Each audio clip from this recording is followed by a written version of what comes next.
사랑하는 믿음의 성도님들, 반갑습니다.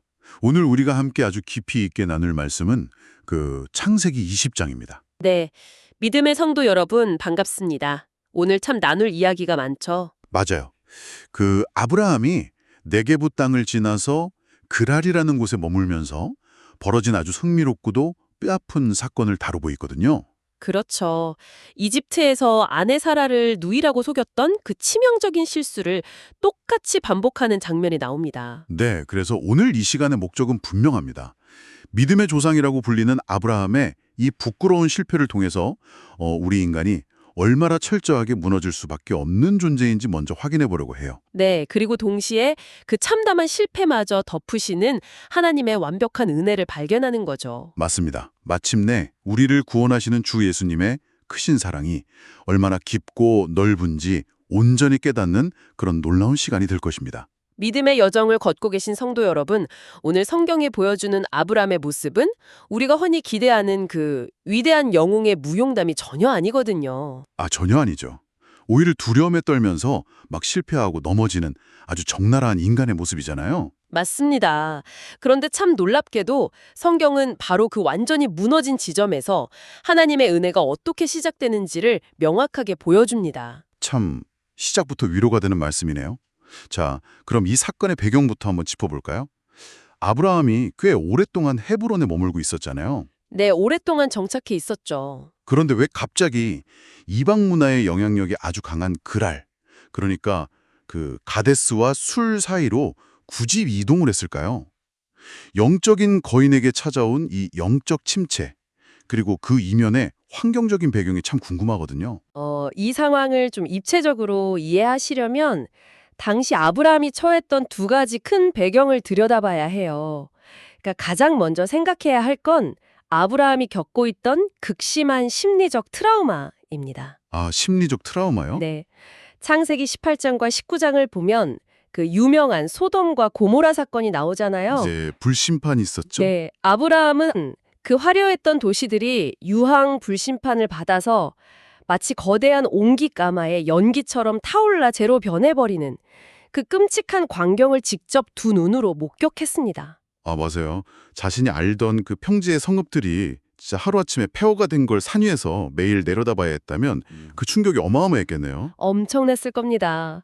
더구나 자기 조카 롯이 그 안에 있었잖아요. 그러네요. 조카 롯이 살았는지 죽었는지 생사조차 정확히 알 수 없는 그 막막함이 있었겠어요? 그렇죠. 그리고 하나님의 맹렬한 심판을 직접 목격한 데서 오는 엄청난 영적 압박감, 또 심리적 압박감이 아브라함을 무겁게 짓눌렀을 겁니다. 마음이 완전히 무너져 내린 상태였던 거죠. 그렇게 심리적으로 쫓기는 상황이었다는 게 참 공감이 가네요.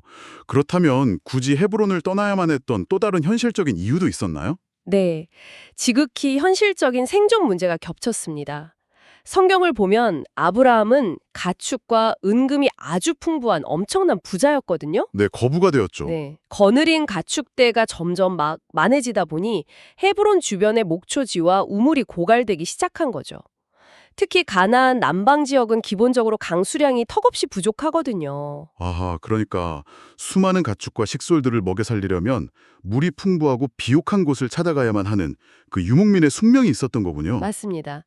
그래서 블레셋 접경 지역인 그랄로 이동할 수밖에 없었던 겁니다. 참 씁쓸하면서도 한편으론 너무 현실적이라 고개가 끄덕여져요.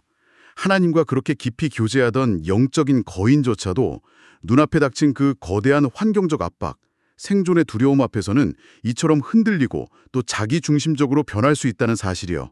네, 결국 먹고 사는 문제, 그리고 마음에 찾아온 두려움이 그를 이방 문화의 경계선으로 몰아넣은 셈이죠. 네, 그런데 여기서 우리 믿음의 성도님들도 창세기 20장 1절과 2절 말씀을 읽으시면서 아마 고개를 좀 갸우뚱하실 만한 아주 큰 의문이 하나 생기실 거예요. 어떤 부분 말씀이신가요? 그 당시 사라의 나이가 무려 90세였잖아요. 네, 90세였죠. 그런데 90세의 할머니가 어떻게 이방왕 아비멜렉의 눈에 들어서 그것도 왕궁으로 불려가게 되었을까 하는 점이에요. 아무리 고대 사람들의 수명이 길었다고 해도 이건 너무 비현실적으로 느껴지거든요. 네, 성경을 깊이 읽으시는 분들이라면 누구나 한 번쯤 던져볼 만한 아주 예리한 질문입니다. 이 놀라운 사건의 이면에는 우리가 흔히 놓치기 쉬운 아주 깊은 의미들이 숨어 있어요. 어떤 의미들이죠? 세 가지의 관점으로 나누어서 설명을 해드릴게요. 우선 첫 번째는 생물학적이고 초자연적인 관점이에요. 아까 말씀하신 대로 당시 사라의 나이가 90세였지만 수명이 127세였던 걸 감안하면 완전한 노인이라고 보긴 좀 어려워요. 네, 그렇긴 하죠. 하지만 핵심은 그게 아닙니다. 하나님의 재창조적인 보존이 있었어요. 하나님의 재창조적인 보존이요. 그게 정확히 어떤 의미인가요? 자, 창세기 18장에서 하나님이 아브라함에게 찾아오셔서 내년 이맘때 사라에게 아들이 있을 것이다 라고 아주 분명히 약속하셨잖아요. 네, 이삭을 약속하셨죠. 즉 하나님께서는 언약의 성취를 위해서 늙은 사라의 신체를 마치 청춘처럼 초자연적으로 회복시키신 거예요. 회춘시키신 거죠. 와, 그렇게 연결이 되네요. 이삭을 낳기 위해 하나님이 그녀의 몸을 초자연적으로 준비시키셨고 그로 인해서 겉모습까지 생기 넘치게 변해 있었다는 거군요. 맞습니다. 아비멜렉이 보았던 건 평범한 90세 노파가 아니라 하나님의 은혜로 생명력이 넘치게 된 약속의 여인이 뿜어내는 눈부신 광채였던 거죠. 그럼 단순한 미모 때문에 왕이 그녀를 데려간 건 아니란 뜻인가요? 바로 그 지점에서 두 번째 정치적, 외교적인 관점이 등장합니다. 아비멜렉이 단순히 여자에게 반해서 데려간 치정극이 아니에요. 당시 아브라함은 단순한 떠돌이 목동이 아니었습니다. 그렇죠. 집에서 기르고 훈련시킨 318명의 정예 사병을 거느린 세력이었죠. 네, 소돔을 침공했던 연합군 왕들을 격파한 아주 강력하고 존귀한 족장이었어요. 아비멜렉 왕의 입장에서는 자신의 영토로 불쑥 들어온 이 거대한 군사 세력과 사돈을 맺고 싶었을 겁니다. 아하. 그렇게 해서 자신의 통치 기반을 강화하려는 아주 치밀한 정치적 계산이 깔려 있었던 거죠. 사라 개인의 아름다운 뿐만 아니라 아브라함이라는 거대한 세력을 자기 편으로 끌어들이기 위한 일종의 정략 결혼 같은 거였군요. 고대 사회에서는 아주 흔한 생존 외교 방식이잖아요. 진짜 흥미롭네요. 그럼 이 사건의 가장 핵심이 되는 마지막 관점은 뭔가요? 이것이 오늘 성경 말씀의 가장 중요한 부분인데요. 바로 영적 전쟁의 관점입니다. 이 사건을 조금만 멀리서 큰 그림으로 보면 정말 소름이 돋습니다. 왜냐하면 바로 다음 장인 창세기 21장에서 마침내 약속의 아들 이삭이 탄생하거든요. 아, 그렇네요. 바로 다음 장이네요. 사탄은 아브라함의 후손을 통해 인류를 구원할 메시아가 오실 거라는 걸 너무나 잘 알고 있었습니다. 세상에. 그렇다면 사탄이 사라가 임신하기 바로 직전에 그녀를 이방왕의 침소로 밀어넣어서 그 약속된 핏줄을 섞어버리려고 했던 거군요. 정확히 보셨습니다. 성경 창세기 3장 15절에서 하나님이 여자의 후손이 뱀의 머리를 상하게 할 것이라고 약속하셨잖아요. 사탄은 그 메시아의 레드라인을 끊어버리기 위해 치밀한 영적 하이제킹을 시도한 겁니다. 두려움에 빠진 아브라함의 불신앙을 틈타서 하나님의 거대한 구원 역사를 아주 봉쇄해버리려고 총공세를 펼친 거네요. 네, 우리의 시선이 단순히 아브라함이 또 거짓말했네, 참 못났다 라는 수준에만 머물러서는 안 되는 이유가 바로 여기 있습니다. 이건 한 가정을 넘어선 우주적인 영적 전쟁이었어요. 진짜 소름 돋네요. 사탄의 이 엄청난 함정에 아브라함이 제발로 걸어 들어간 건데 그럼 이 절체절명의 위기에서 하나님은 어떻게 일하시나요? 인간은 실패했지만 하나님은 결코 실패하지 않으십니다. 창세기 20장 3절부터 18절을 보면 하나님의 압도적이고 주권적인 개입이 시작됩니다. 아비멜렉이 사라를 데려간 그 밤에 하나님께서 왕의 꿈에 나타나셔서 아주 무섭게 경고하십니다. 네가 데려온 이 여인으로 말미암아 네가 죽을 것이다 라고 하셨죠. 맞습니다. 언약의 씨를 보호하시려는 하나님의 아주 강력하고 단호한 의지입니다. 그런데 저는 이 대목에서 참 묘한 감성이 들더라고요. 아브라함이 자기 살겠다고 아내를 누이라고 속이는 아주 치명적인 잘못을 저질렀잖아요. 그런데 하나님은 아비멜렉에게 아브라함을 가리켜 선지자라고 부르시더라고요. 네, 선지자라 칭하셨죠. 오히려 아브라함을 철저하게 보호하시는 모습이 참 놀랍기도 하고 한편으론 이게 너무 불공평해 보이기도 하거든요. 인간적인 눈으로 보면 그렇게 느낄 수 있습니다. 하지만 이것이 우리에게 가르쳐주는 기독교의 핵심 진리가 있어요. 하나님께서 아브라함을 지키신 건 아브라함이 도덕적으로 우월하거나 인격이 훌륭해서가 절대 아니었습니다. 오직 하나님이 그를 선택하셨다는 그 사실 때문이군요. 네, 그 언약적 지위 하나 때문이었습니다. 심지어 하나님은 이방 왕 아비멜렉의 마음까지도 통치하셔서 그가 사라에게 손대지 못하도록, 죄를 짓지 않도록 직접 막아주셨어요. 이것이 바로 하나님의 전적인 은혜입니다. 자격 없는 죄를 끝까지 책임지시는 은혜네요. 그런데 이방왕이 꿈에서 깨고 나서 아브라함을 불러다 책망하는 장면은 성도로서 참 얼굴이 화끈거리더라고요. 네가 어찌하여 우리에게 이렇게 하느냐? 네가 무슨 뜻으로 이런 짓을 했느냐? 라면서 매섭게 몰아붙이잖아요.